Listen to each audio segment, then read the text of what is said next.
অনেক সময় ঘুম থেকে উঠতে লেট হইলে বাচ্চাদের টিফিন বক্সে কি দিব এই নিয়ে মায়েদের সবসময় ঝামেলা লেগেই থাকে এবং বাচ্চারা টিফিন বক্স ফাঁকা কখনো নিয়ে আসে না। এই জন্য চলে আসলাম নতুন একটা রেসিপি নিয়ে। তো welcome to my new blog. আসসালামু আলাইকুম। সবাই কেমন আছেন? আশা করি অনেক অনেক ভালো আছেন আল্লাহর রহমতে এবং আপনাদের দোয়ায় আমিও ভালো আছি আলহামদুলিল্লাহ। তো আজকে আমি তৈরি করব ঝটপট একটা নাস্তা রেসিপি। এই জন্য প্রথমে একটা বোল নিয়েছি, তারপরে এখানে আমি দিয়েছি 2 কাপ ময়দা।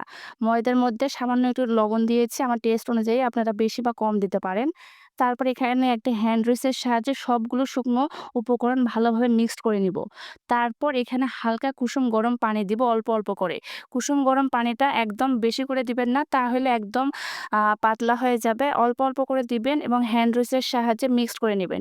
এইরকম একটা ঝটপট যদি বাচ্চাদের টিফিনে আপনারা নাস্তা বানিয়ে দিতে পারেন, তাহলে বাচ্চারা খুব সহজে টিফিন বক্স ফাঁকা নিয়ে আসবে। আর বাচ্চারা টিফিন বক্স ফাঁকা নিয়ে আসলে মায়েদের তো খুশির কোনো শেষ নেই। এইজন্য চেষ্টা করবেন নতুন, নতুন কিছু বানিয়ে দেওয়ার জন্য। এই তো আমি অল্প, অল্প করে পানি দিয়েছি এবং খুব ভালোভাবে মিক্সড করে নিয়েছি। তারপর এখানে আমি আলাদা করে একটা ডিম নিয়েছি। তারপর এটা ভালোভাবে ফেটিয়ে নিব। আলাদা করে ডিম ফেটিয়ে নিলে এখানে কোনো প্রকারের লাম্পস পাকার সম্ভাবনা থাকে না। এইজন্য আমি আলাদাভাবে ফেটিয়ে নিয়েছি। তারপর ফেটানো হইলে আগে থেকে যেই আ নাস্তাটির বেটার আমি করে রেখেছিলাম সেখানে দিয়ে দিব। দেওয়ার পর আবারও হ্যান্ড উইচের সাহায্যে খুব ভালোভাবে ফেটিয়ে নিব। এতে কোনো প্রকারের লাম্পস পেকে থাকবে না।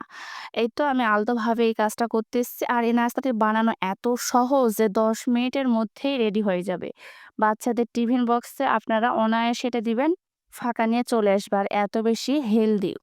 এই তো এখানে ডিমে যাতে এক্সট্রা গন্ধ না লাগে এজন্য আমি ভ্যানিলা এসেন্স দিয়েছি। হাতের কাছে ভ্যানিলা এসেন্স যদি না থাকে তাহলে এখানে এলাচের গুঁড়াটাও এড করে দিতে পারেন। তাহলে ডিমের কোনো প্রকারের গন্ধ আসবে না এবং খেতে মাশাআল্লাহ অনেক বেশি ভালো লাগে।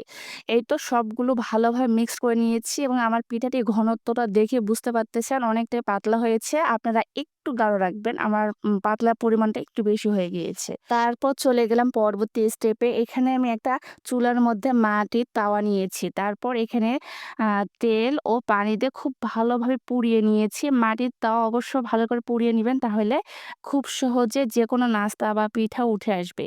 তারপর সামান্য একটু তেল ব্রাশ করে নিয়েছি। পিঠাটি বানানোর ১ম এ যদি একটু তেল দেয়া হয় ব্রাশ করে, তাহলে পিঠাটি খুব ইজিলি চলে আসে, লেগে যায় না।